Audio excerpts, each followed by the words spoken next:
Bom, Gênesis 2:24, nós começamos daqui. Portanto, deixará o homem seu pai e a sua mãe, apegar-se a sua mulher, e serão ambos uma. Isso, feche seus olhos. Pai, em nome de Jesus, estamos aqui para falar de família, de casamento. O Senhor que criou esse negócio todo, o Senhor sabe que não é fácil para ninguém. Tem gente que entrou aqui pensando em divórcio, tem gente que veio para cá já brigando, pai. Brigou porque um atrasou, o outro não chegou, e aquela coisa que o Senhor sabe que o Satanás faz mesmo.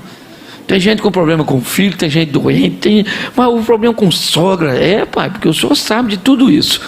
Então tenha misericórdia desse povo, porque nós precisamos continuar junto. É difícil, mas nós vamos fazer o quê? Ninguém quer morrer, então nos ajude a levar esse negócio até o fim, que levemos o outro no cemitério, em nome de Jesus, amém. Isso, não rindo quando nós estamos orando, não. Ou é até que a morte o separe, uma hora um tem que levar o outro, é ou não é? Isso aí, isso é vitória, glória a Deus. For morrer, morreu, fui até o fim. Você está rindo, mas é sério, preste atenção.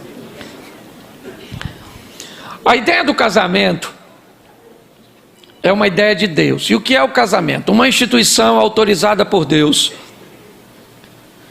a unir duas pessoas até que a morte os separe.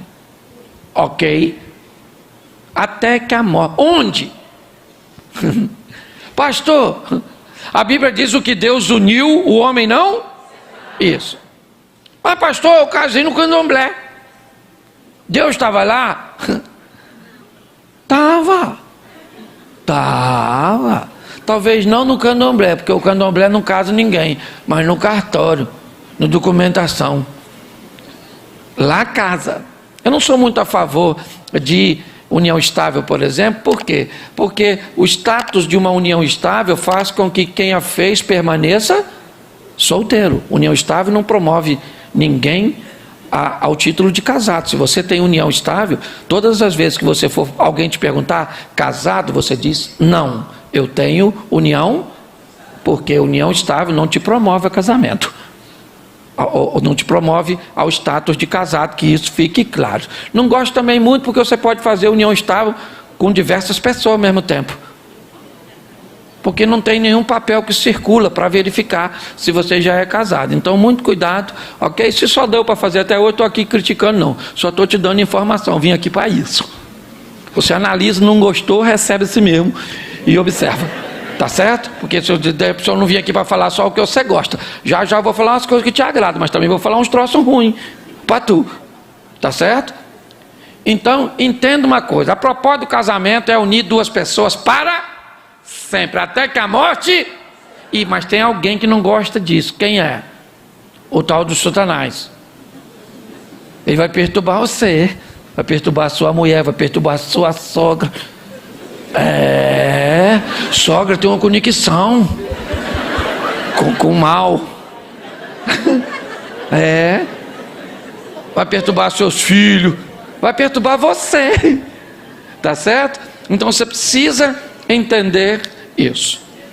Eu gosto dessa sinalização bíblica, porque presta atenção: deixará o homem seu pai e a sua, apegar-se à sua mulher, e serão ambos uma só. Quando é que a Bíblia diz que você está pronto para casar?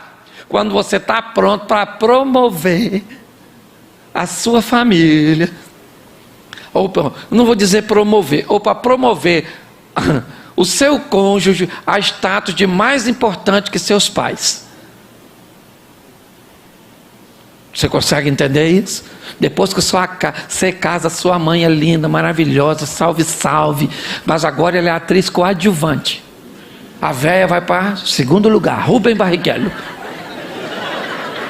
Entendeu? Se não quebrar no caminho. É isso aí, entenda bem, tá certo? Então, enquanto você não conseguir colocar outra pessoa na sua vida num nível tão alto de importância, não se case. Vai por mim, não casa não, tá certo? Porque quando essa pessoa entrar, ela é a pessoa mais importante da sua vida. Fala assim: ela é mais importante que mamãe. Fala.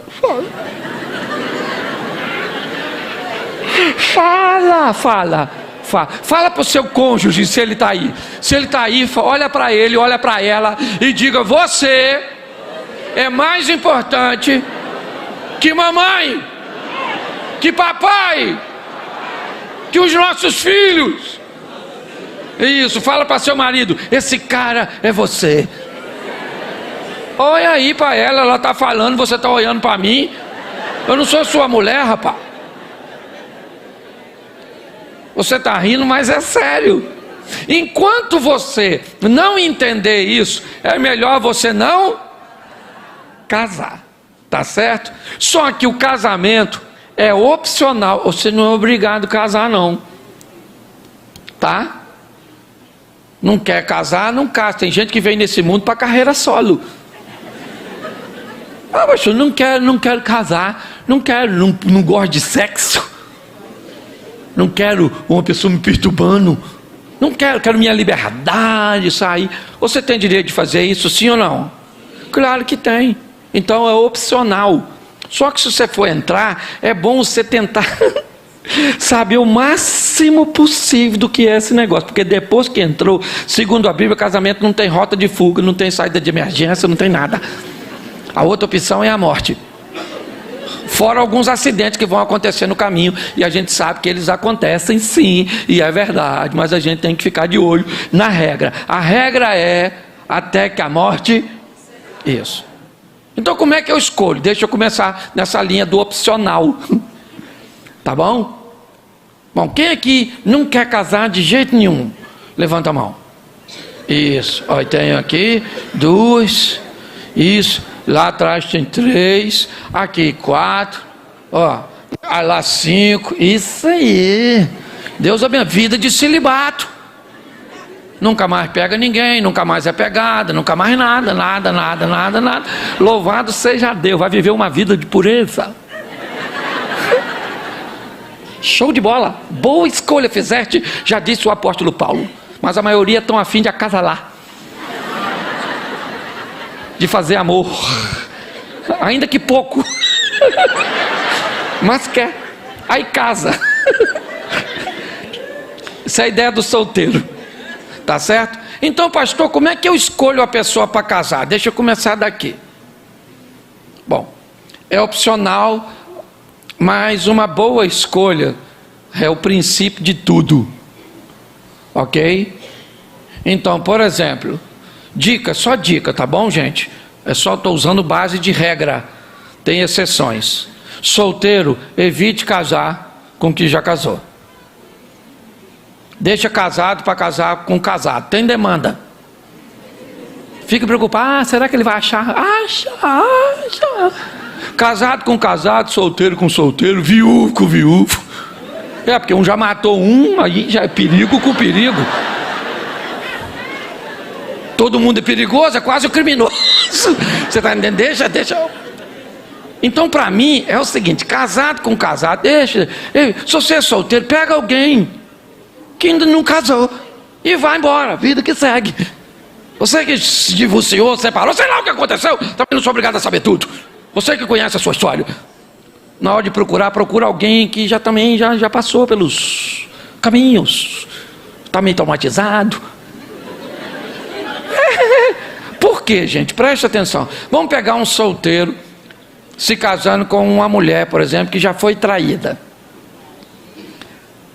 Aí ele casou pela primeira vez, a mulher já foi traída, e a mulher é meio ciumenta porque já foi traída, e ele nunca traiu ninguém porque não casou, e ela casou com ele, e aí ele demora, ela diz: onde você está?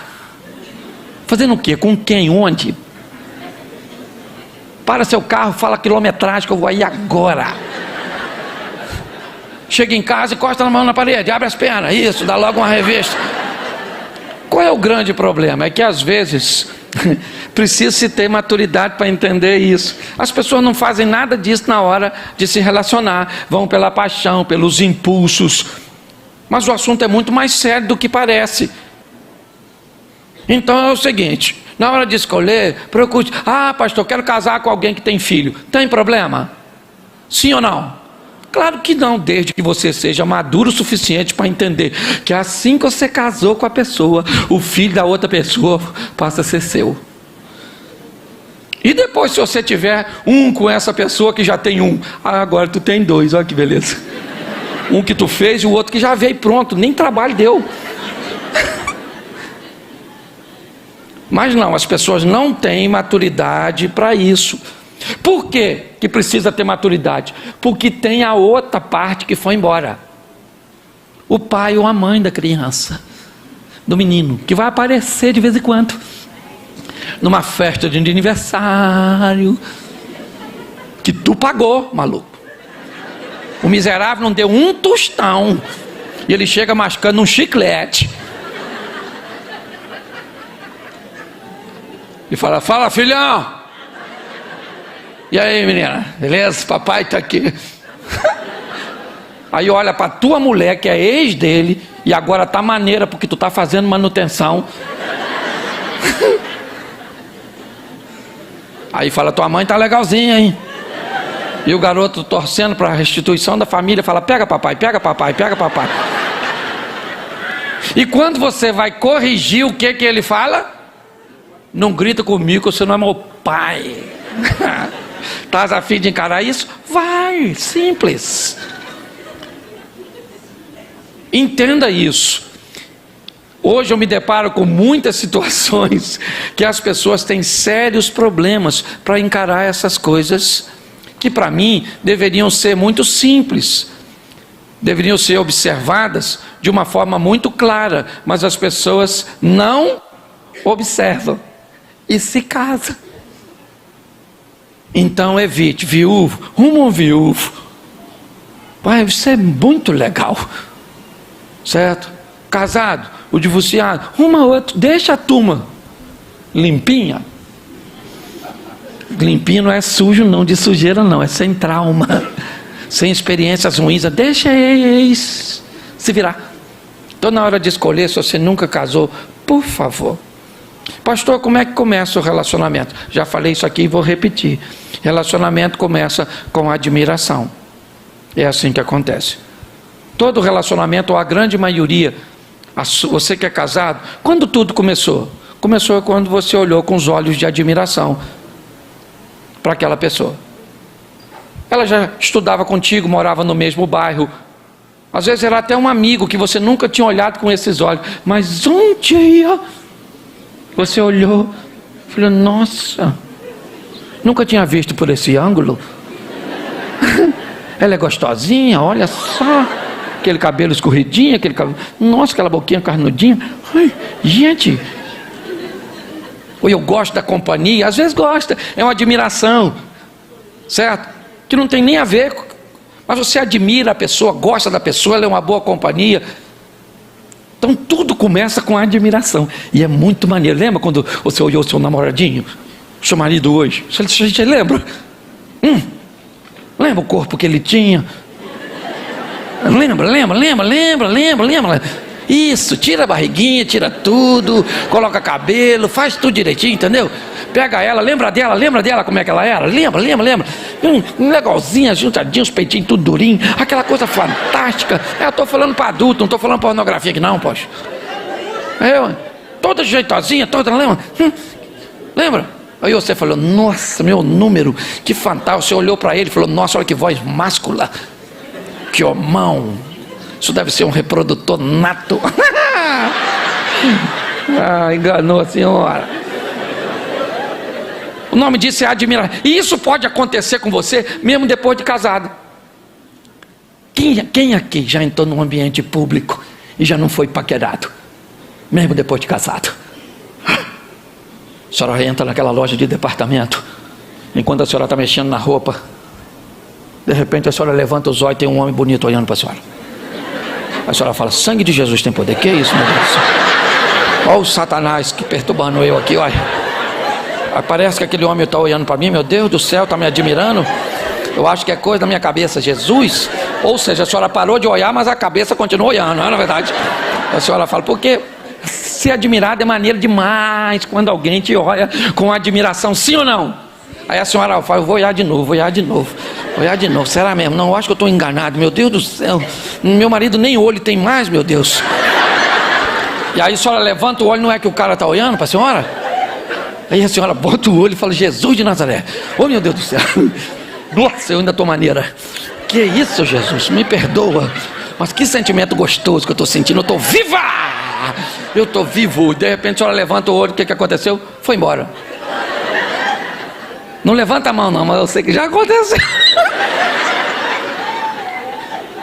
E foi muito legal. Porque ser admirado é legal, sim ou não? Sim. Isso aí. Então, admiração. Vamos para a próxima fase. Se você admirar alguém, mas não tiver desejo, essa pessoa vai ser um ótimo amigo. Mas se os desejos começarem a aparecer, aí seus hormônios estão escolhendo aquela pessoa. Aí você já olha, começa a dar um arrepio. Você fala: em sangue de Jesus tem poder, que é isso? Meu Deus, o que eu estou sentindo? Aí você olha para ela, lembra? Aquele negócio chama tesão. Pode falar isso aqui, não pode, Formalhão? Pode. O pessoal aqui tem, não tem aqui? Aqui um lugar quente costuma ter bastante, não é verdade?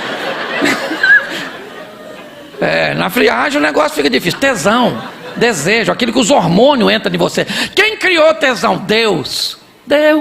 Então, menina, pelo amor de Deus, não esconda seus desejos. Você é saudável quando você vê um menino que você admira e o seu corpo fala: olha, pensa nele, esfregando você. Aí começa a dar calor assim. O que é isso? Deus. Isso é Deus. Purim. Se você olhar para um menino, menina, e não sentir nada, Deus foi embora. Você tem que olhar para sua namorada, rapazinho. Não interessa se você é crente, fala 3 tipos de língua estranha, ou você é batizado no Espírito Santo 3 Reis, ou você é um camarada extraordinário, já leu a Bíblia, é teólogo, achólogo. Eu não sei quem você é. Eu só sei de uma coisa: quando você olhar para sua namorada, você tem que falar: eu vou rasgar essa maluca no meio. Ele casa, não rasga nem na beiradinha. Mas ele tem que ter desejo, admiração e...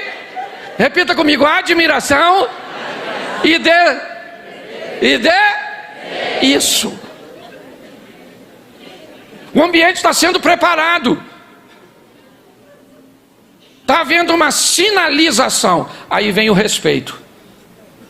Diferente de admiração e desejo, vamos levar um pouco de responsabilidade para isso. Respeito tem a ver com as ideias, com os valores, com os princípios, com a fé, com os limites. Eu quero colocar o respeito aqui com aquilo que vai observar as coisas com menos emoções, com mais razão. Tá certo? Ele é lindo, maravilhoso, você admira, você tem desejo, mas ele é preguiçoso, morcego. Tem algum problema da senhora casar com um preguiçoso morcego? Sim ou não? Claro que não. O cara é discípulo do Batman. Não tem problema. Ele pode ser preguiçoso, acordar tarde, não saber fazer nada. Mas assim, ó, para casar com um morcego desse, a senhora tem que ser Batiguel. A mulher do morcego, que já sabe que ele é um morcego, gente. Aí a senhora fala: não tem problema, ele é lindo, eu amo. Nossa, fantástico, ele não trabalha, mas eu trabalho. Ele não ganha dinheiro, mas eu ganho. E ele é meu homem. Beleza, dona. O que a senhora não pode é casar com o morcego sem saber que ele é morcego e depois querer que ele faça as coisas. Ele diz: nossa, meu amor, que horas é? 7 da manhã? Nossa, já amanheceu? Dá um beijo aqui, tá bom? Vai trabalhar, menina, que Deus te abençoe, te dê força, tá? Isso, fecha a porta direitinho. Vou acordar agora mesmo, tá bom? Vou levar o passarinho para passear, que ele está cansado, e depois eu vou almoçar. Não tem problema. Se você respeita isso, se você tem o conhecimento disso, o problema é que as pessoas não observam nada disso antes de se relacionar e depois querem cobrar do outro. que aquilo que faça o que ele nem sabe fazer. Só que você queria que ela cozinhasse, mas a dona não sabe riscar fósforo.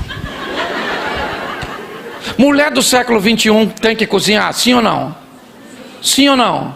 Claro que não, gente. Homem do século 21 come? Não come. Mas você pode se casar com a mulher que não cozinha? Sim ou não?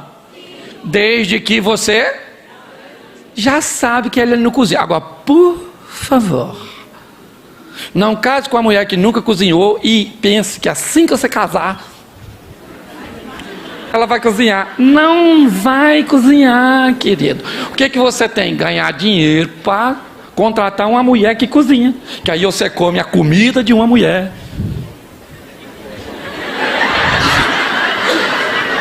E come as coisas da outra. Você está conseguindo entender? Não é preciso, eu acho que não dá para ser mais claro do que isso.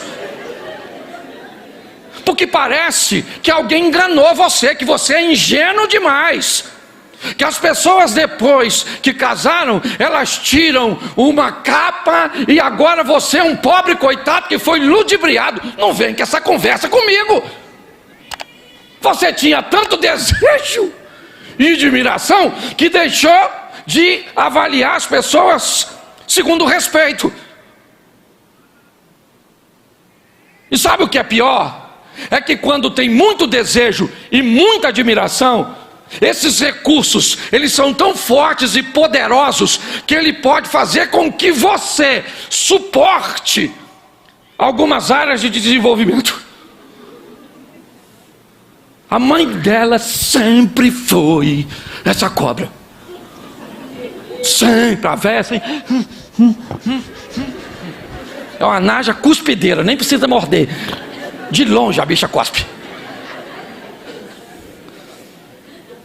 Mas você só foi descobrir isso 20 anos depois de casado. Por que é que depois de 15 anos, Cláudio, ele implica com mamãe, ele implica com papai, ele implica com meu irmão, ele não quer ir na minha casa? É fácil.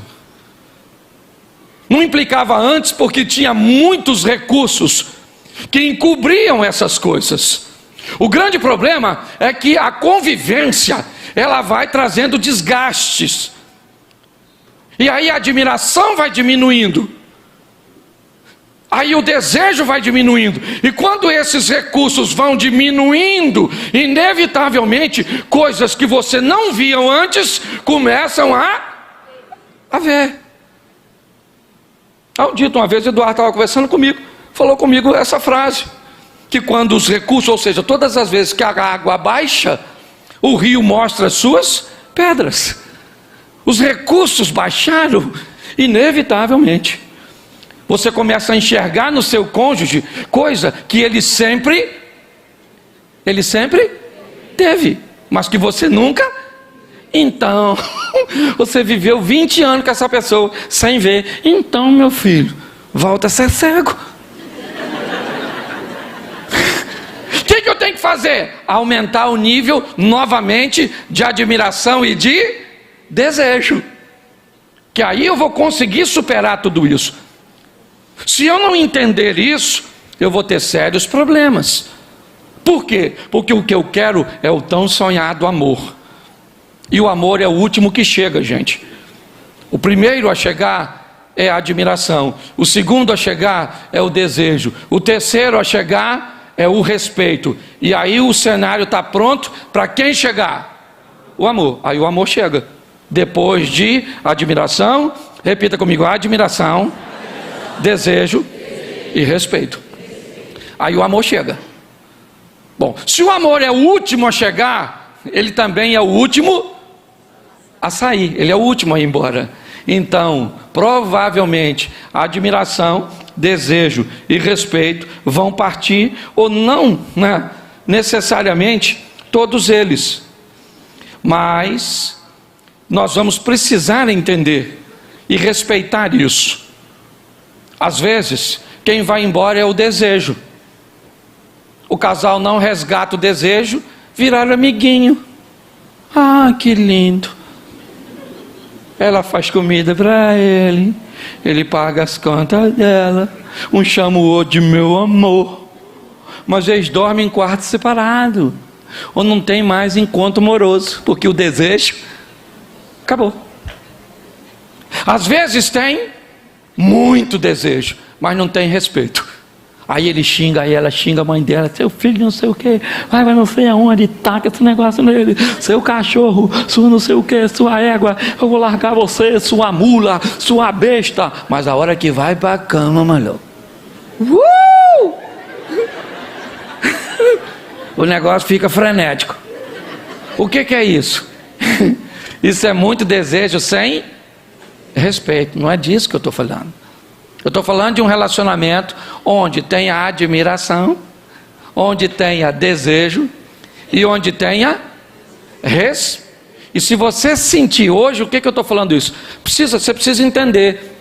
Hoje, se você olhasse para o seu casamento, no que diz respeito à admiração, de 1 a 10, qual é a nota que você daria para seu cônjuge? Admiração. Se fosse desejo, qual é a nota que você daria para desejo? Não dá não, só pensa. Entendeu?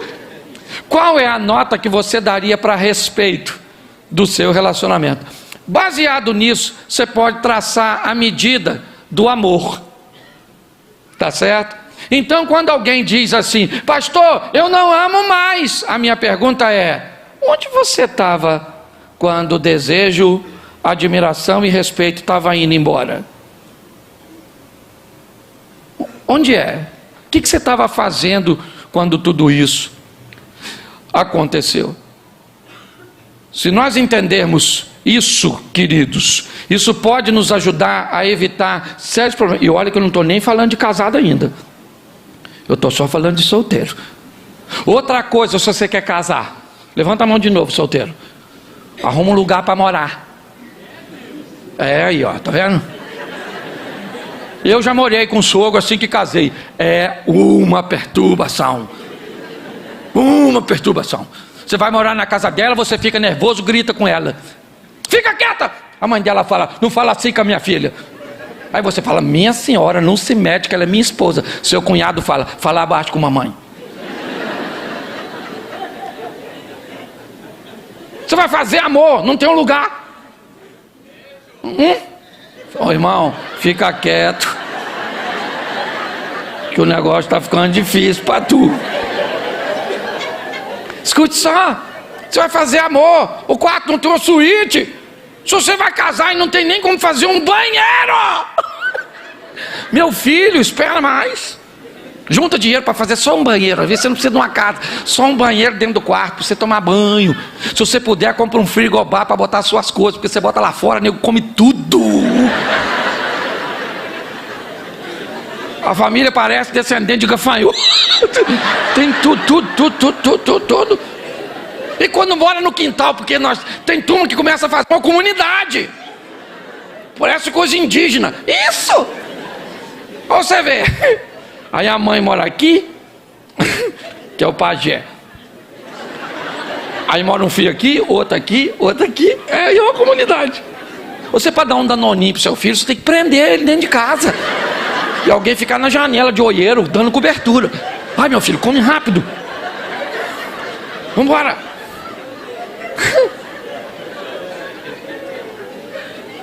Vai fazer amor numa casa, vai fazer amor numa casa que não tem uma suíte e depois vai tomar banho. Sai do quarto igual bandido, parece que tu matou alguém.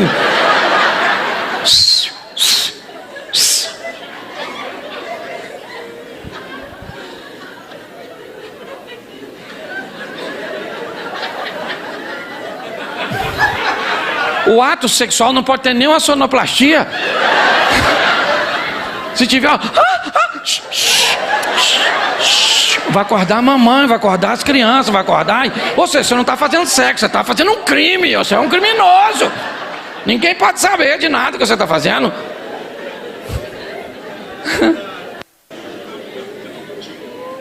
Aprenda. Outra coisa, o que acontece na casa do casal não se leva para a casa dos pais. Você briga com seu marido, liga, mamãe.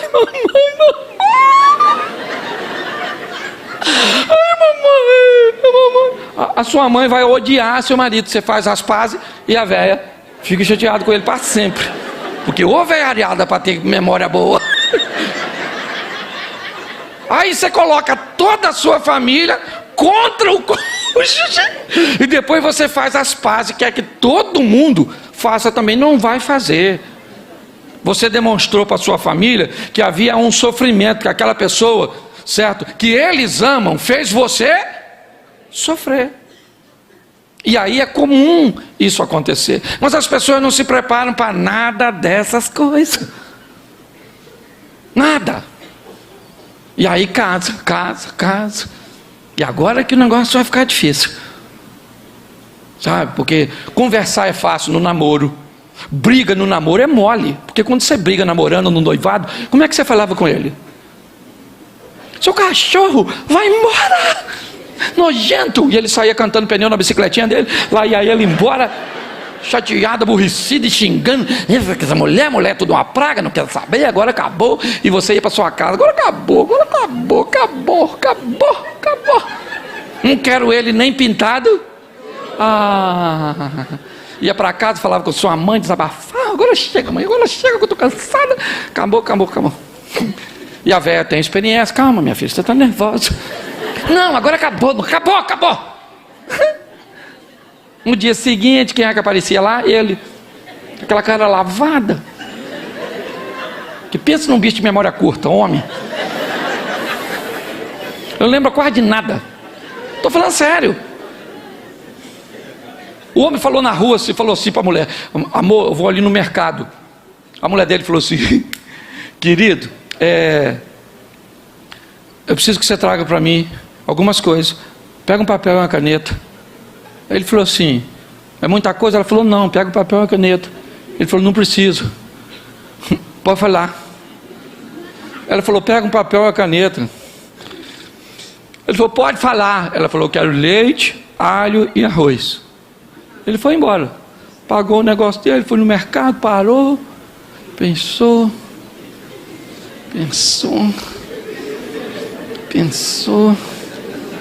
Aí o atendente veio: o senhor está procurando alguma coisa?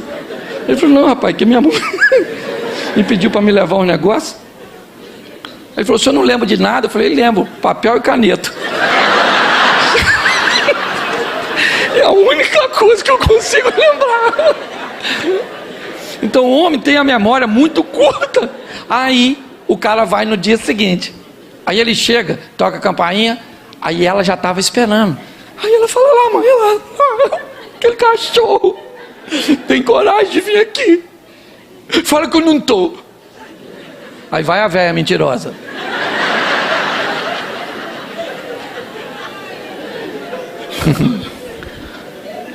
Ela não está não, meu filho. E ela está lá atrás da cortina olhando. Tá sim, não tá. Ela fala: meu filho, vai embora, vem outra hora. Vocês estão nervosos, ainda está muito recente. E aí ele diz: então tá bom. Quando ele está saindo, quem é que sai? Que é? Aí a velha mentirosa e abduzida do ambiente sumiu. Igual o profeta Elias, foi no redemoinho pro céu. E aí fica. Aí o cara aí nessa área o cara é bom. Se ela aparecer, ela perdeu o jogo. Que ele fala assim: chega aí, garota. Vem aqui, menina, falar com você aqui rapidinho assim. Você no namoro.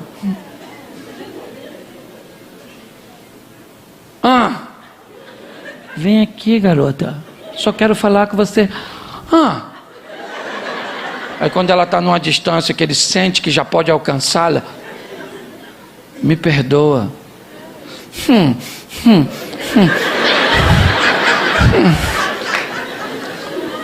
Eu te amo. E agora quem é que está olhando lá da cortina? A velha mentirosa pensando: eu também já passei por isso. Os relacionamentos, eles andam muito mais próximos do que você possa imaginar. Então é importante que você procure ter o mínimo. Eu não estou dizendo que você tem que casar com toda a estrutura. Não é isso. É muito legal você começar a vida e construir a vida com alguém, num ambiente de aluguel, com poucos móveis, com quase nada. E vocês vão construindo as coisas juntos, formatando uma história juntos. Aí chegam os filhos. É muito agradável isso, sim ou não? Mas as pessoas não podem dar essa de desentendido, que não sabe quem a pessoa é. Não pode. O cara é mentiroso, ele é mentiroso. Você pode amar o mentiroso, beleza, mas o seu amor não vai fazer com que ele deixe de ser mentiroso, preguiçoso. Ela aprenda a cozinhar, a mãe dela se transforme num anjo.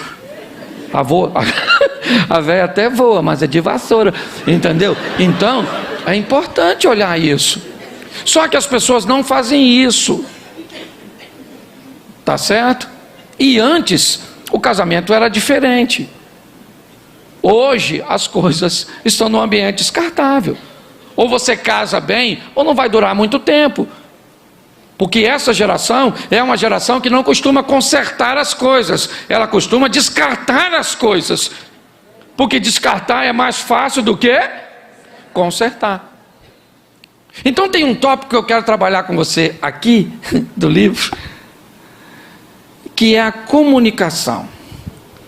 Eu coloquei aqui como primeiro porque eu amo diálogo.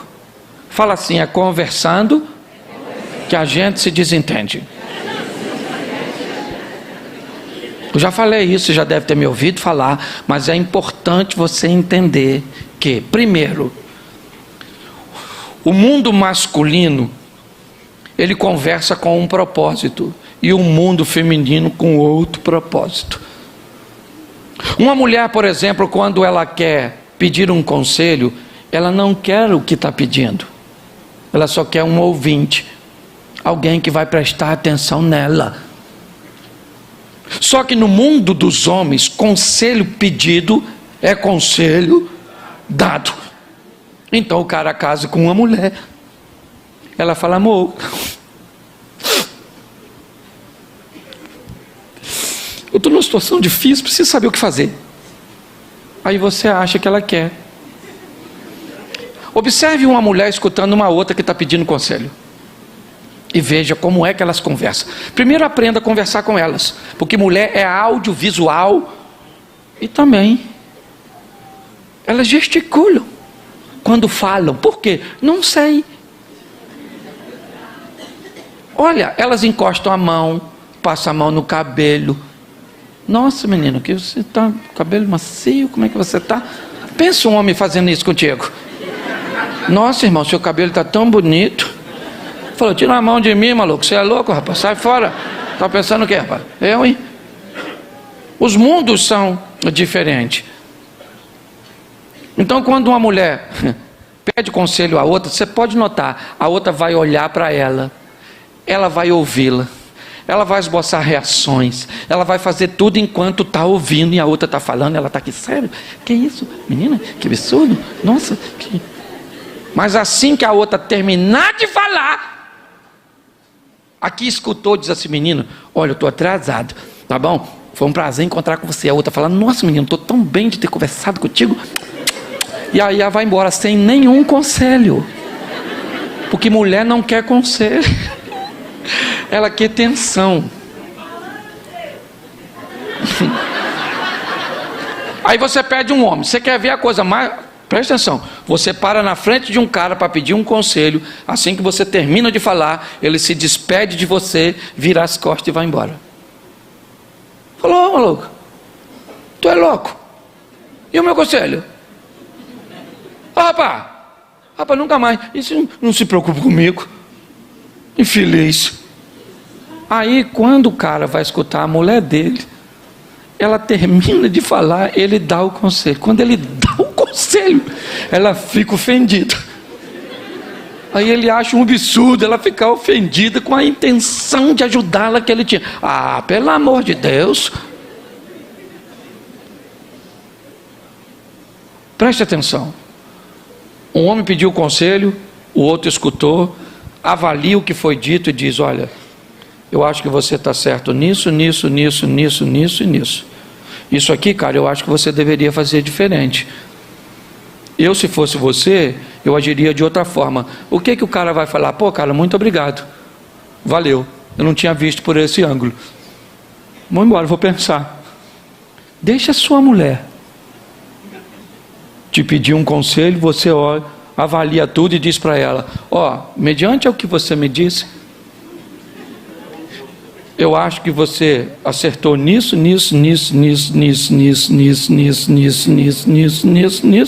nisso. Agora isso aqui eu faria diferente. Sabe o que ela vai falar para você? Por isso que eu não gosto de falar contigo.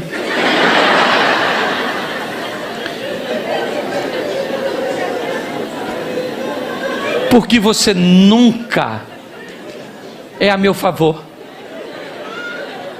Você sempre é contra mim.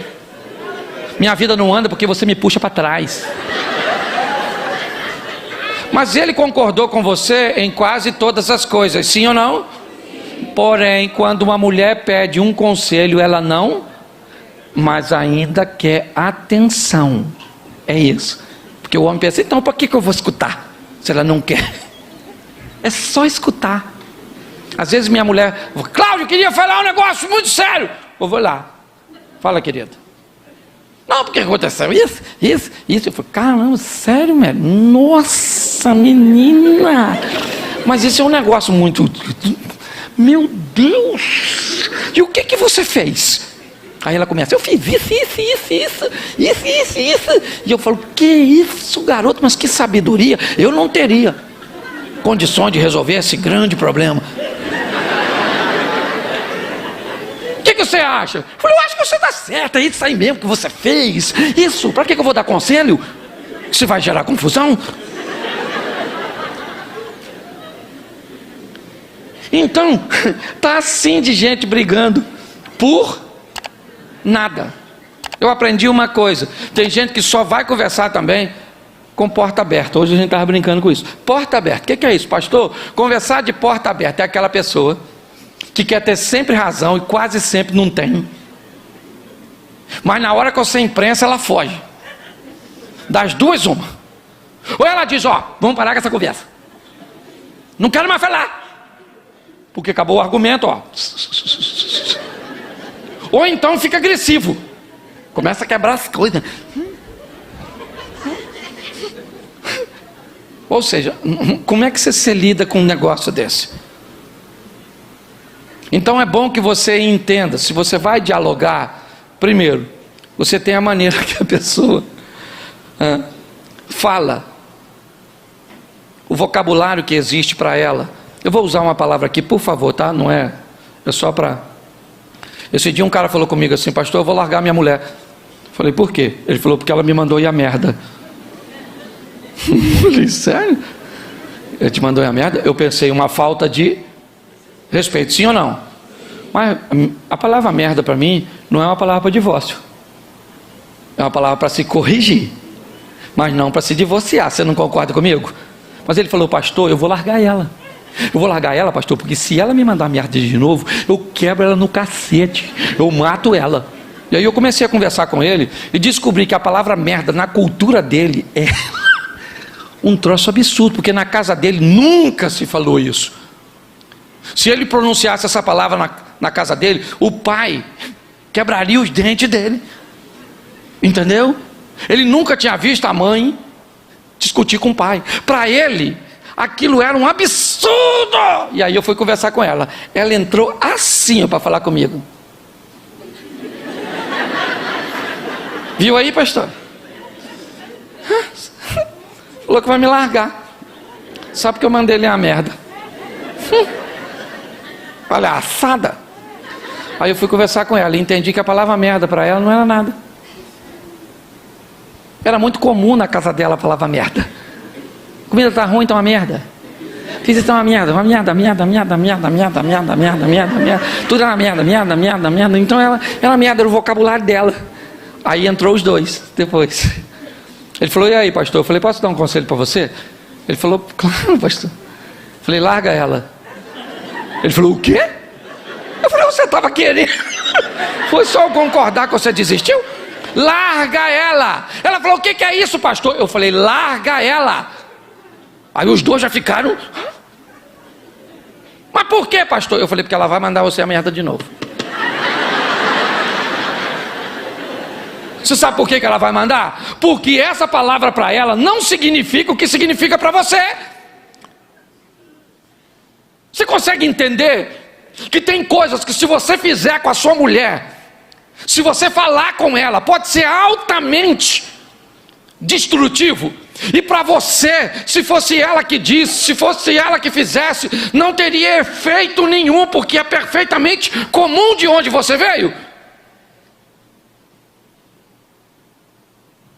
Aí ele falou assim: que é isso, pastor? Eu falei: ó, posso falar uma verdade para vocês? É o seguinte: ou você descobre que essa palavra não tem o poder destrutivo que tem para você na boca dela, não é isso que ela quer dizer, ou a senhora dá um pulinho lá na letra M do seu dicionário e risca. Isso, fica só no F com fezes. Isso.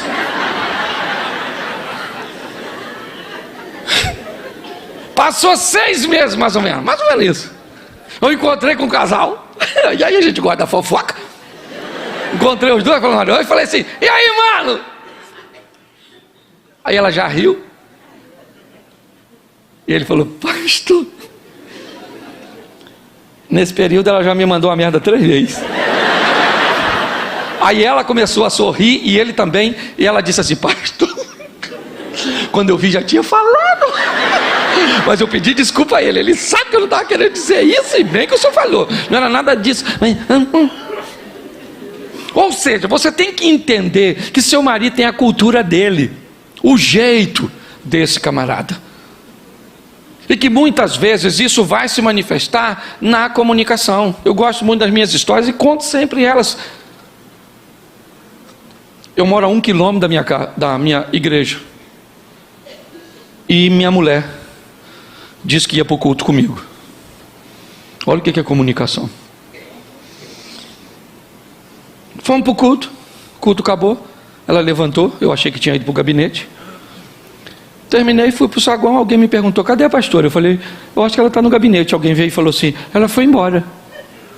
Eu falei: foi não? Pensei comigo, né? Foi não, ela veio comigo. Como é que foi embora? Ela foi embora aí. Eu falei: não, só comigo. Não foi não. Tem um protocolo com quem sai junto. Avisar. Rapaz, não tinha ido. Rapaz, mas eu fui para casa, mas eu fui, que se o diabo aparecesse, ele não entrava em mim, era eu que entrava nele. Eu estava uma fera, falava: mas eu fiquei doido. Cheguei em casa, subi as escadas, ela estava deitadinha assistindo televisão, com a mão assim, ó, era só matar.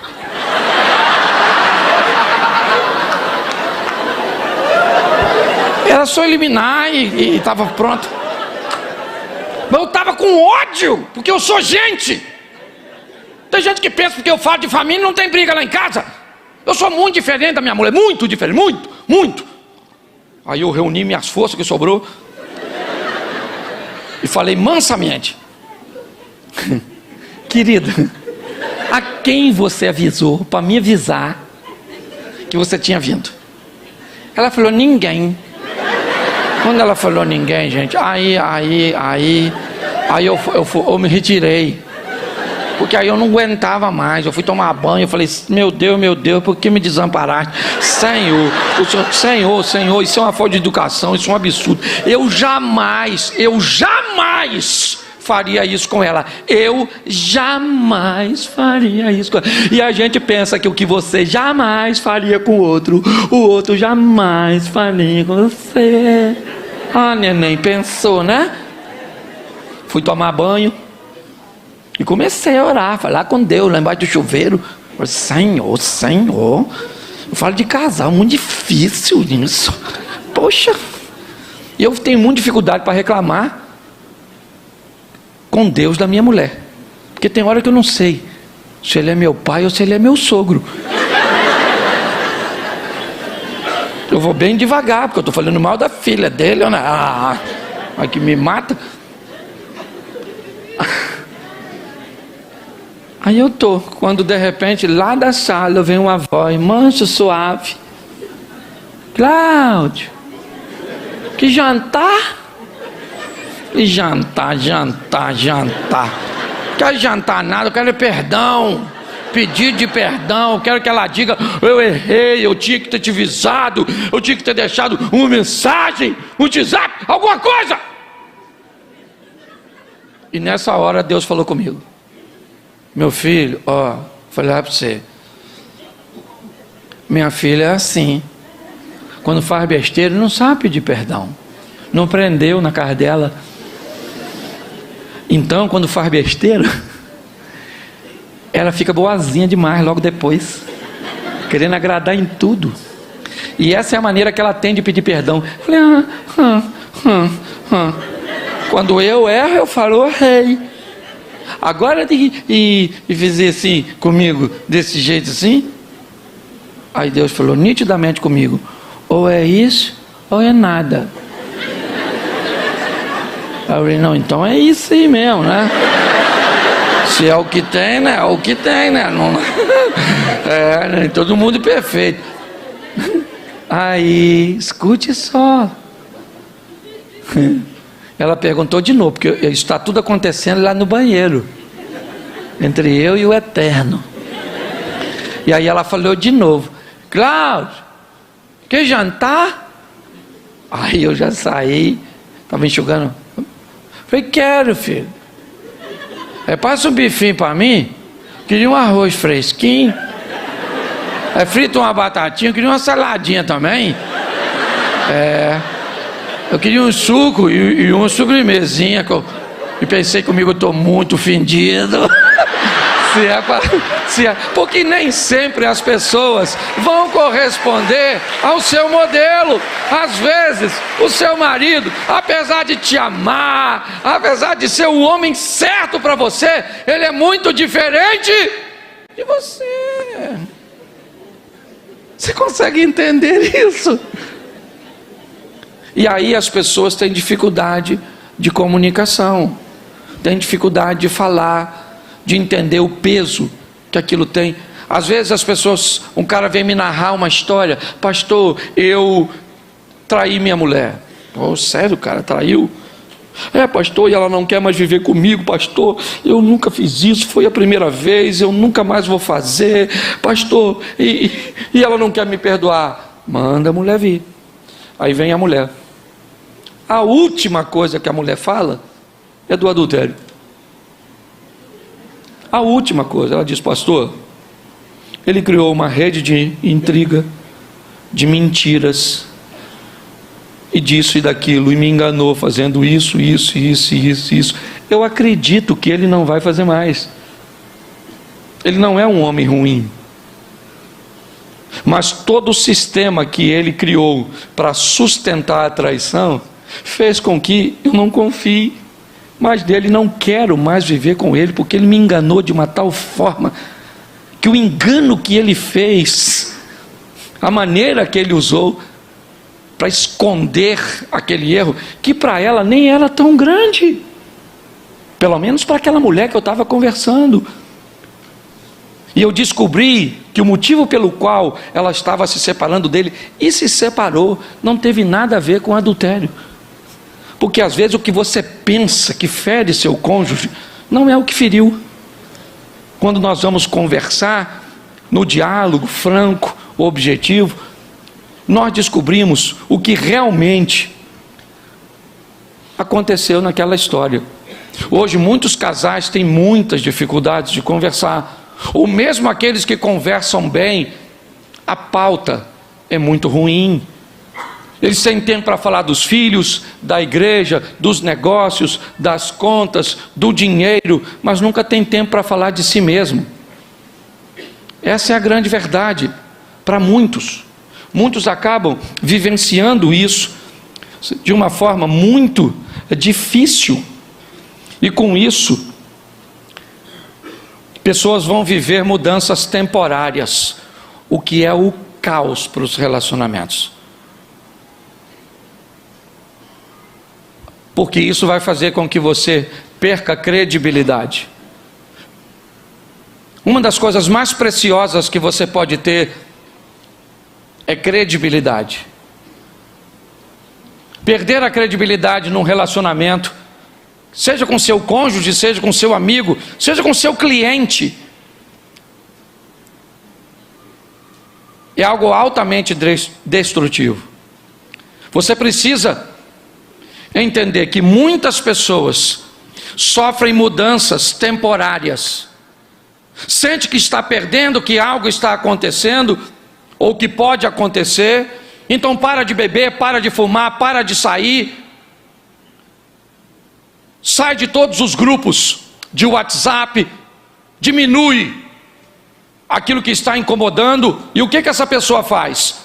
Seria muito legal, ela vê que o seu relacionamento melhorou, ela vê que as coisas se encaixaram, porém elas, depois de um tempo, elas voltam para outros grupos, elas voltam a conversar com ex-namorados, com grupos que conversam sobre assuntos que já sabe que causou a briga há meses atrás, e volta a sair, e volta a beber, e volta a fumar, e volta a chegar tarde, e volta a andar com quem não devia, e volta a trazer para dentro de casa aquelas pessoas que criaram problemas lá atrás.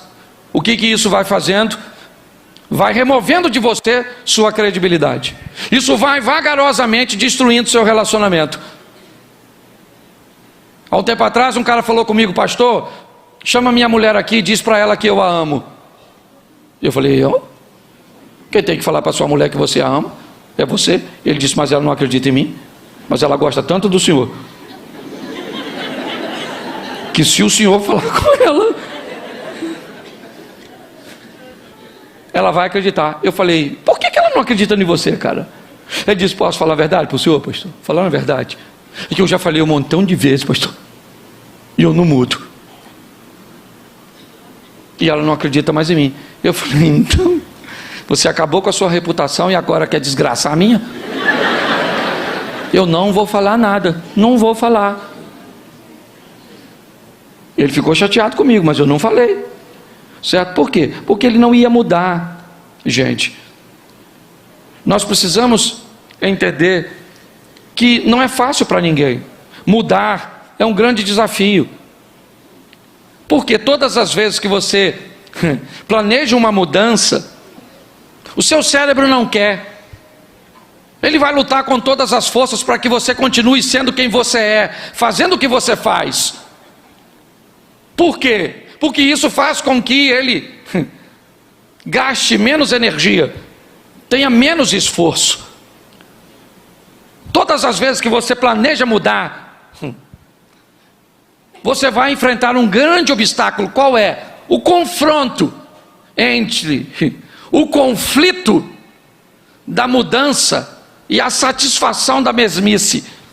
Esse é um ambiente de muita batalha, de muita luta, porque o propósito é destruir sua credibilidade. Ah, pastor, esse dia um garoto falou comigo: pastor, minha mãe não me deixa ir a lugar nenhum. Por quê, pastor? Eu digo: porque você não tem credibilidade. Pessoas que não têm credibilidade enfrentam esses problemas. Nós precisamos entender: é fácil mudar, sim ou não? Não. Mas é possível mudar, sim ou não? Sim. Agora, qual é o problema? Eu vou mudar para quê? As pessoas sempre me perguntam isso. Para quê, pastor? Para que eu vou mudar?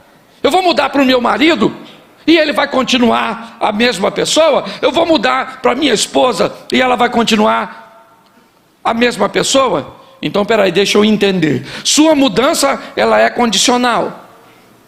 Você só vai se tornar uma pessoa melhor se o outro se tornar também. E se isso não acontecer, como é que funciona? Se ele resolver não mudar por algum motivo, ou ela resolver não mudar. Há mais ou menos 10 anos atrás, eu resolvi fazer algumas mudanças no meu comportamento. Eu fui criado num lar de traição. Essa é a grande verdade. Eu vi muitas traições acontecerem por onde eu passei. O que isso fez? Que eu me tornasse um ciumento. Em níveis, pra você ter noção, uma vez, minha mulher entrou num banheiro de uma festa. E ela estava demorando dentro do banheiro, e a minha cabeça falou, ela está com outro homem lá dentro. Eu, para não passar o ridículo, o que eu fiz? Eu fui para a porta do banheiro, como quem diz.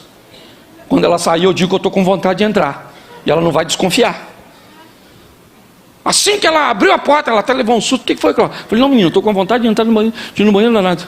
Ela saiu, eu entrei, menino, não tinha ninguém. Mas a minha cabeça me disse assim, o cara fugiu pelo basculhante. Era só para você ter noção de quão doente eu era. Olha só, isso quase destruiu meu casamento. Quase. Hoje eu continuo ciumento, do mesmo jeito. Mas fique tranquilo que nunca mais causei problema para ela. Eu ia numa festa, por exemplo, tinha um homem bonito, irmão, e eu ficava doido. Se o homem estava ali, eu virava minha mulher para cá. Se o cara estava lá, eu virava minha mulher para cá. Aí eu comecei a fingir que estava passando mal. Olha só, nossa, não estou bem. Aí ela falava assim, então vai para casa, Cláudio. Não, eu melhorei assim, eu estou melhor, eu melhorei. Eu fiquei dissimulado. Até que eu li um livrinho pequenininho de um cara que dizia que o ciumento, na verdade, ele não acreditava nele mesmo. Aí é que eu fiquei louco. Mas eu continuei lendo o livro.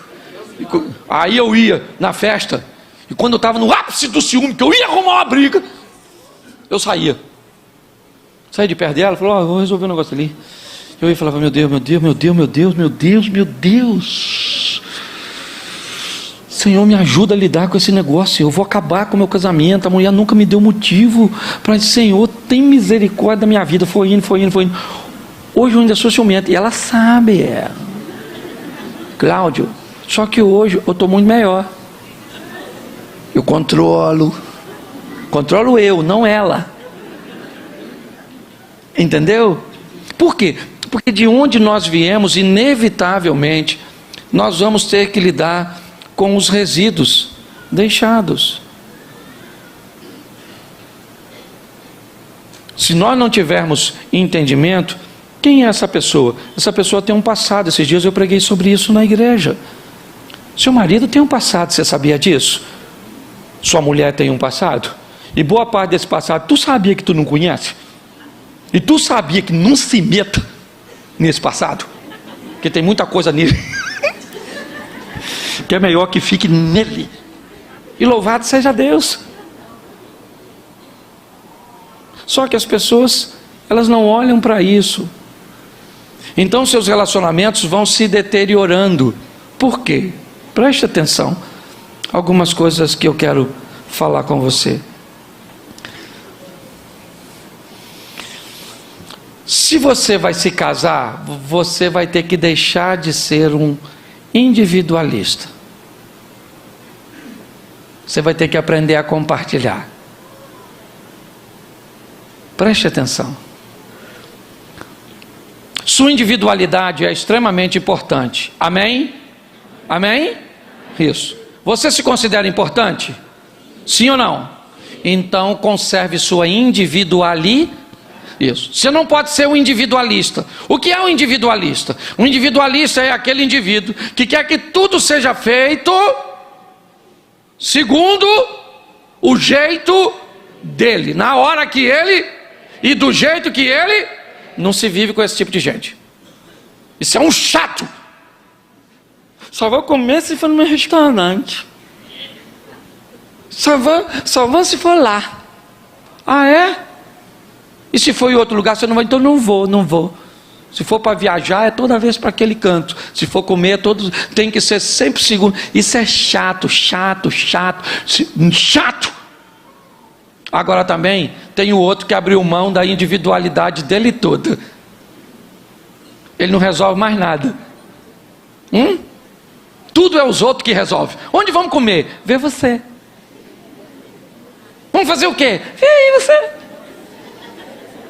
Mas que hora nós vamos sair? Você que sabe.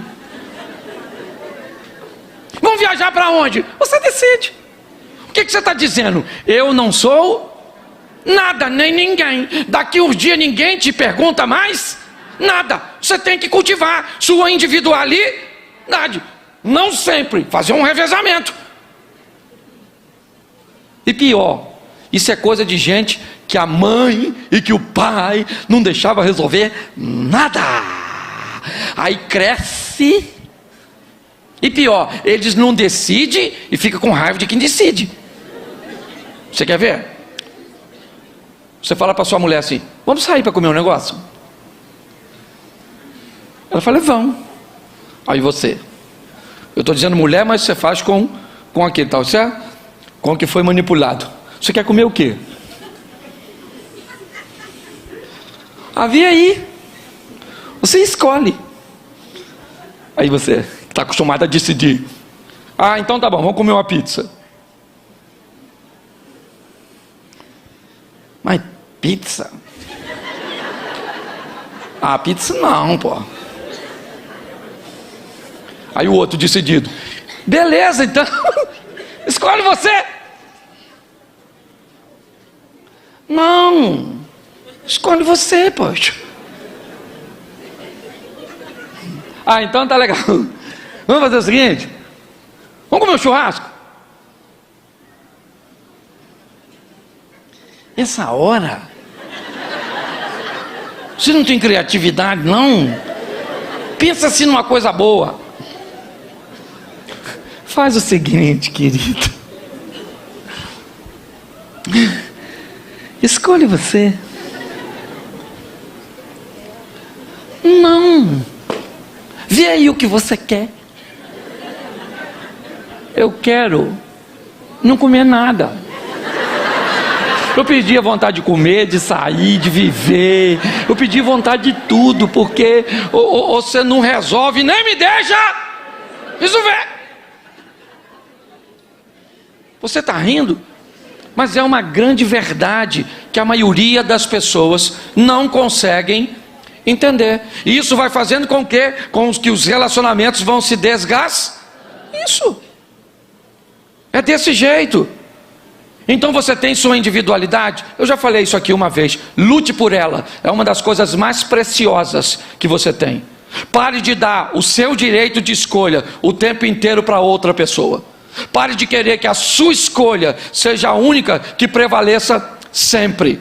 Sua individualidade tem que ser estabelecida, porque isso faz com que você sinta, né? Primeiro, que você faz parte dessa família, que você faz parte desse relacionamento, que em algum momento as coisas são feitas segundo o seu modelo, segundo o que você quer. Pessoas que vão dando o direito ao outro a escolher. Ah, esse dia a mulher falou comigo: pastor, eu vou largar meu marido, sabe por quê? Eu não escolhi a cor da minha casa, eu não escolhi os móveis da minha casa, eu não escolho nada, a cor do meu carro, eu não escolho nada. Eu fiquei louco. Chamei o cara e falei: meu irmão, deixa eu falar uma coisa para tu. A sua mulher vai te largar, cara. Não faz sentido você não dar a ela nada de escolha. Ele falou assim: pastor, o senhor não está entendendo. Ela não escolhe nada.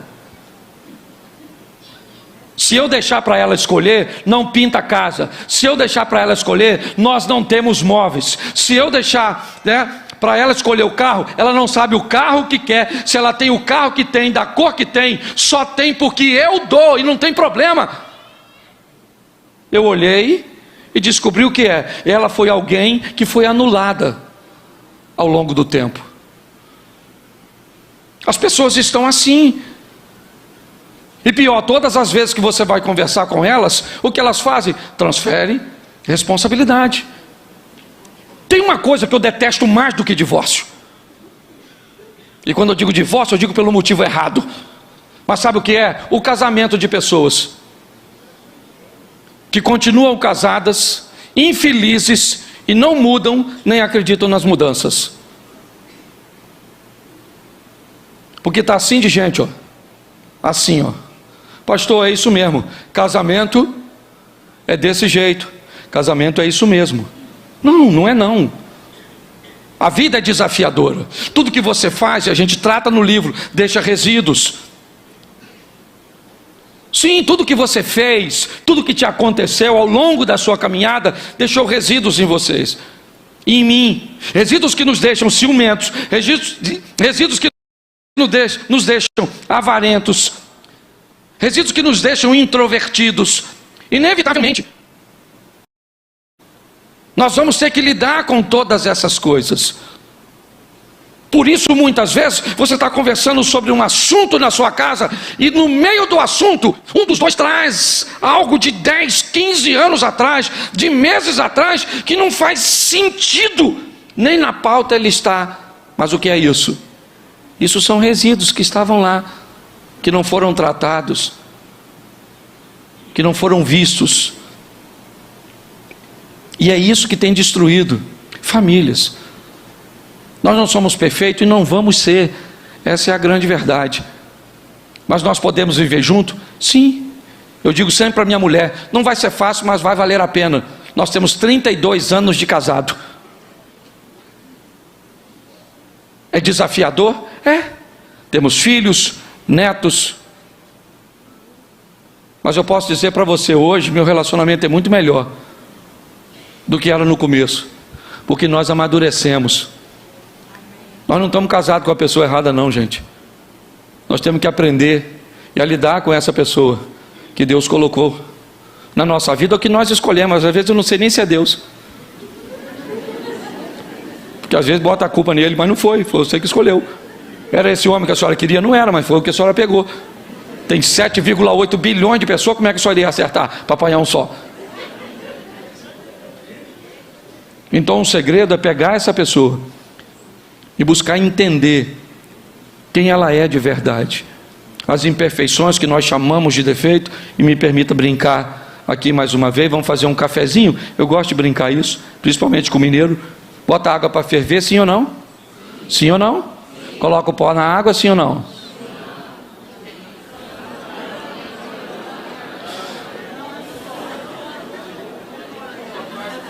Vamos tentar de novo. Vamos fazer um café, sim ou não? Sim. Vamos botar água para ferver? Sim. Vamos botar o açúcar na água? Sim.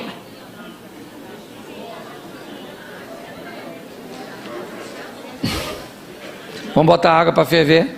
Sim. Vamos botar o pó no coador? Sim. Não vai ter jeito. Vamos deixar o café para outra hora, ok?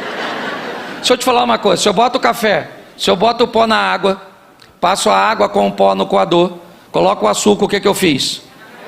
Se eu pego a água, boto para ferver, coloco o pó no coador, passo a água no pó, no coador, e depois coloco o açúcar, o que eu fiz? Se eu coloco a água para ferver, se eu coloco o pó na água, se eu coloco o açúcar na água, com o pó, misturo, e eu jogo no coador, o que eu fiz? Porém, eu fiz café de maneira... Pois é. Essa tal de diferença virou defeito. Quando o seu marido faz algo diferente de você, parece que vira defeito. Quando as pessoas não seguem o modelo que você acha que está certo, e é isso que tem acontecido. São essas imperfeições naturais que estão destruindo os relacionamentos. O que nós precisamos é de um pouco mais de diálogo, um pouco mais de afinidade. E para mim já ir caminhando, casado. Deixa eu falar uma coisa para você que vai parecer absurda o que eu vou falar, ok? Mas eu tenho estatísticas e provas de que isso é verdade. Levei muito tempo para falar. Casado, muito do que o seu casamento vai representar a nível de satisfação e intimidade tem a ver com uma das coisas mais poderosas que o casal tem. Sabe o que é? Beijo.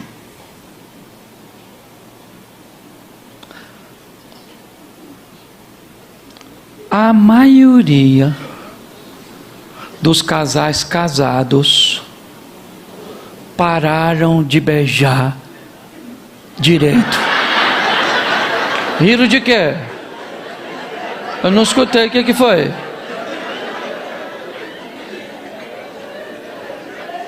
Hã? Alguém falou alguma coisa? Foi? Tá. Beijo.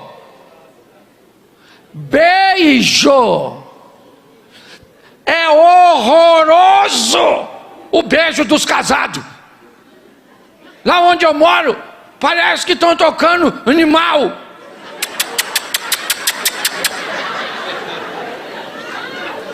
Você pegar um casal casado, não interessa a idade que tu tem.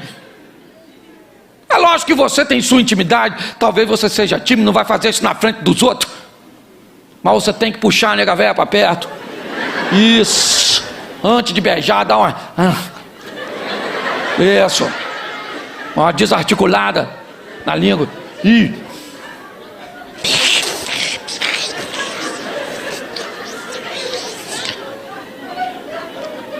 Aí, em nome de Jesus Cristo Nazareno, o Deus Todo-Poderoso que está nesse lugar, na presença do Espírito Santo, quem são os casais que ainda hoje, pelo menos umas 2 ou 3 vezes na semana, sapeca aquele beijo de 15, 20 segundos?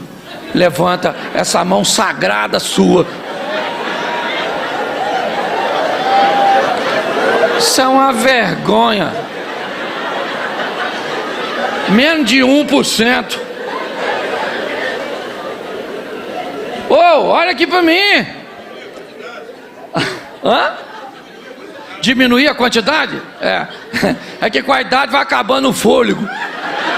15 segundos você já termina. Já infartou. Beijo, gente, beijo. Parece palhaçada, não parece? Começa a beijar a sua mulher diferente. Sai daqui hoje, fala, maluca. Esse pastor é doido, essa praga desse pastor. Mas beijo eu ainda consigo fazer. O beijo eu vou nos 15 segundos. Tem outra coisa que não consigo tanto tempo.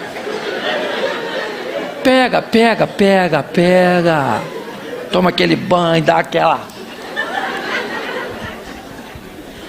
Isso. Fala, maluco, vem aqui. Isso. Aí você puxa a presa, perninha no meio das pernas dela, puxa, firma e pega e beija. Eu tô falando sério, não tô brincando não. Ah, pastor, mas nós não sabemos mais, bate os dentes. É sério. Se você soubesse o quanto o beijo, porque quando é namorado não precisa nem pedir. Se tiver namorada que eu pedir para beijar, vai pro canto ali, prensa a bicha. E hoje já não imprensa muito não, porque os meninos de hoje são ruins. Na nossa época na nossa época o bagulho era doido, olha lá. Se você deixasse, você beijava a cabrita. Não vai beijar a namorada, rapaz? Você é doido?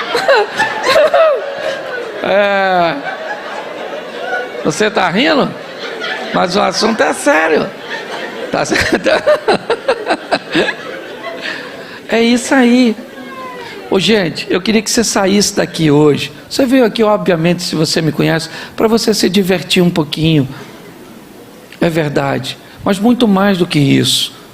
É para você entender que todo mundo está no mesmo barco. Isso aqui é quase uma terapia de grupo.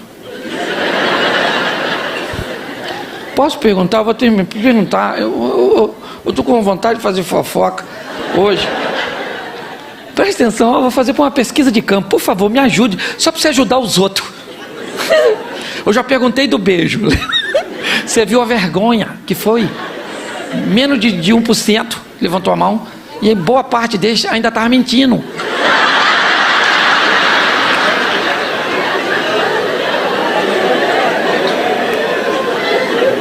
Quantos aqui, só para você ver como é que é o negócio assim, ó. Quantos aqui fazem amor 3 vezes por semana?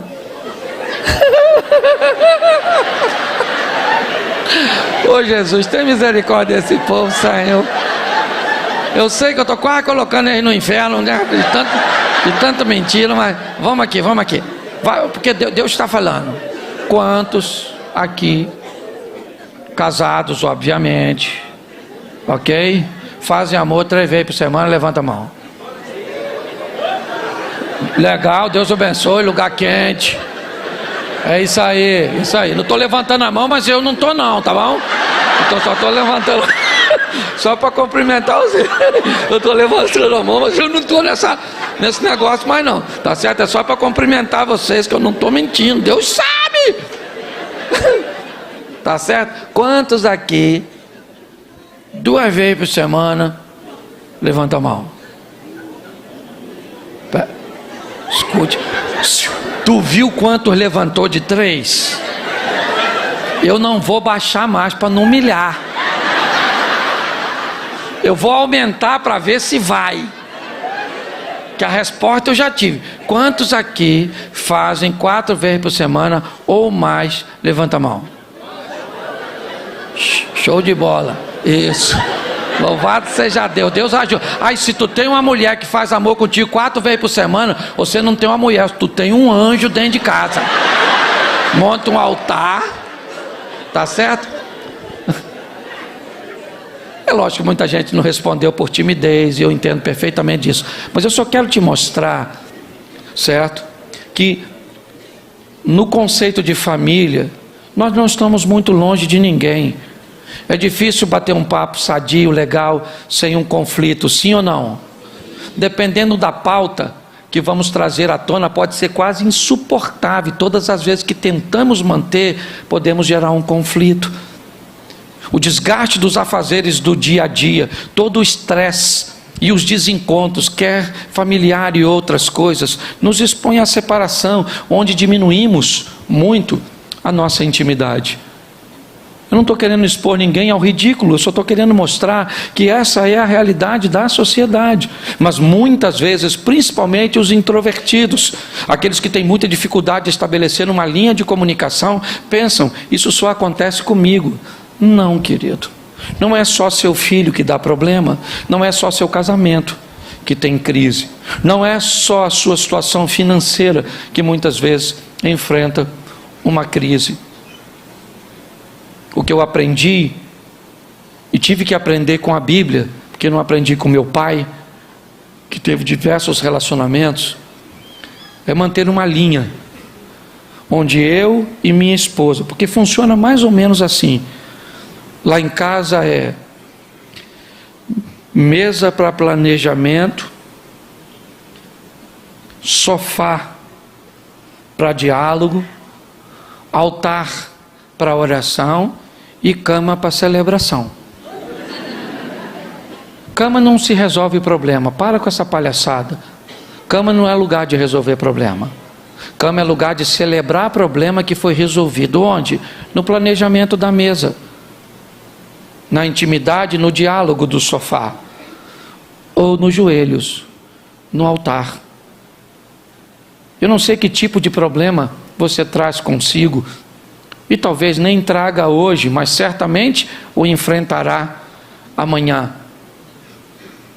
Se você observar depois o livro que você tem à mão, falando daquilo que lhe era opcional, e você consciente ou inconscientemente acabou entrando, mostrando a você a força do diálogo, da credibilidade, falando de gravidez, de filhos, de resíduos e de tantas outras coisas. Não pegue esse livro e guarde, não, dê uma olhada nele, porque no final de cada capítulo você pode responder um questionário, fazer um exercício. Por isso que muitas vezes nós recomendamos que seja um livro para cada um, e que eles leiam separadamente e que possam responder para depois cruzarem informações. A minha proposta é melhorar o casamento das pessoas, é fazer com que você entenda que o seu cônjuge é uma bênção. Queria que você ficasse de pés agora. Segure na mão da sua adversária, se você está aí com ela. Se você está... não, eu vou fazer. Eu vou pedir o beijo. Fique de frente, assim. Ou só o casal, assim. Eu sei que o seu marido... Bota a música de beijo aí, irmão. É música de beijo. Fique de frente, assim. Fique de frente para sua esposa. Dá para apagar a luz um pouquinho? Não, nem a minha não vou beijar. A minha pode deixar. Agora sim. Isso. Não tô nem vendo. Não beija agora não, nem assim não. O cara ali já tava falando, eu vou te pegar. E, música de beijo. Esse é um beijo perigoso, irmão, diminui. Abraça seu cônjuge agora. Eu quero orar por você. Eu vou orar também por você que seu cônjuge não está presente. Pai, em nome de Jesus, eu quero te entregar a cada lar aqui representado, a cada família, a cada casal, cada um trazendo consigo em sua individualidade sua história, suas adversidades, suas virtudes, porém também as áreas cujas quais eles precisam se desenvolver. Quero declarar que eles são casados para sempre. Nós não podemos mudar o passado de ninguém, Senhor, mas nós podemos influenciar o futuro. E nós queremos nessa noite declarar a falência do divórcio sobre esses relacionamentos. Queremos repreender o adultério da vida desses casais. Queremos celebrar a intimidade dos casais, o resgate do beijo, da intimidade, do diálogo, da compreensão, do respeito. Que o olhar dos nossos filhos para o nosso casamento seja um olhar de admiração, seja uma ótica de quem deseja viver o que nós estamos vivendo. Abençoa, ó Deus, os teus filhos que planejam entrar num relacionamento, que estão em busca de um relacionamento sadio, sério, salutar. Pelo poder do nome de Jesus, ó Deus, traz perdão, traz arrependimento nesta noite. Que o marido possa ir para casa dizendo para a esposa: olha, eu não sei nem pedir perdão, eu não aprendi, como disse o pastor, mas mesmo do meu jeito, eu queria dizer: me perdoa, eu te amo, eu errei, eu não deveria ter feito, ou eu deveria ter te apoiado e não apoiei. Pai, em nome de Jesus, que essa não seja mais uma noite, mas que seja uma noite de milagres para essas famílias e para esses casais. Te damos graças por tudo, ó Deus. Continua conosco, em nome de Jesus. Agora, você que está com a sua esposa, eu vou te dar, espera um minutinho, 15 segundinhos para beijar. Vai lá agora, dá um beijo na sua esposa.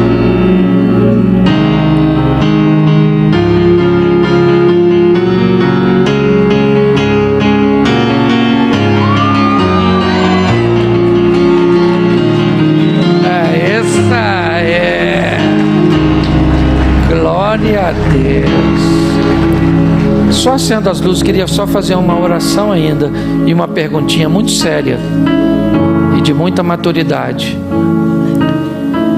Se nos últimos 6 meses, a pauta divórcio tomou conta do seu diálogo, nos últimos 6 meses, a pauta divórcio, vamos nos separar, acho melhor cada um ir para o seu lado, fez parte do seu diálogo, eu queria que você saísse e viesse aqui à frente. Eu quero orar por você. Se fez, sai do seu lugar e vem aqui. Ninguém quer entrar na sua intimidade, ninguém quer te expor. Esse é um trabalho sério, que fique claro isso. Você que está aí em cima não precisa vir aqui embaixo, é só sair e ficar de frente para mim aqui. Eu já vou terminar, mas eu quero orar por você. Isso. Pegue sua esposa, traz para cá. Pegue seu marido. É só para me mostrar a você que o que parece ser algo que tenha tentado destruir apenas o seu casamento, quantos casamentos têm enfrentado isso? E eu só perguntei 6 meses. Se eu prolongar aí um pouquinho mais, você pode ter certeza que o número vai duplicar. Traga seu casamento para cá. Não quero saber se vocês estão brigados, não quero saber se vocês já chegaram aqui chateados, eu não quero saber disso. Eu não tenho poder para reverter isso. Traga seu casamento para cá, porque o Senhor está aqui, porque a misericórdia do Senhor está aqui. Isso. Se você está só, agora mentalize seu cônjuge. E você que está com o seu cônjuge aí, segure na mão dele agora. E me ajude, igreja. Me ajude, porque talvez hoje você não esteja com essa pauta, mas você sabe muito bem que há tempos atrás você enfrentou algo que talvez não disse para seu cônjuge, mas passou por sua cabeça. Porque às vezes a maneira mais fácil que temos é de pensar em desistir. Hoje, graças a Deus, esse assunto não está na sua pauta, mas já esteve. E se não esteve, amanhã poderá estar. E hoje nós estamos orando por eles, mas amanhã eles podem estar orando por nós. Estendo as mãos para cá, igreja. A isso, para eles. Pai, em nome de Jesus, nós queremos entregar os nossos irmãos. Que a força que os une seja muito mais poderosa que a força que está sendo empregada para separá-los. Nós abençoamos os nossos irmãos. Pedimos que a tua misericórdia se estenda sobre a vida dessas mulheres, dessa vida desses homens, das feridas, das humilhações, das dores, das crises, dos problemas financeiros, dos problemas familiares, ó Deus, dos desencontros conjugais. Que tudo isso, ó Deus, fora a força que o maligno tem usado, que o diabo tem usado para tentar destruir a nossa casa, a nossa família e os nossos filhos, nós jogamos por terra hoje e destruímos da vida dos nossos irmãos e declaramos que eles são casados para sempre, para a honra e glória do teu nome. Fortalece a tua filha e o teu filho nesta noite, e assim já te agradecemos por tua misericórdia, em nome de Jesus. Você pode aplaudir o Senhor e dizer amém. Que Deus abençoe vocês, que Deus abençoe a casa, a família de vocês, amém. Glória a Deus.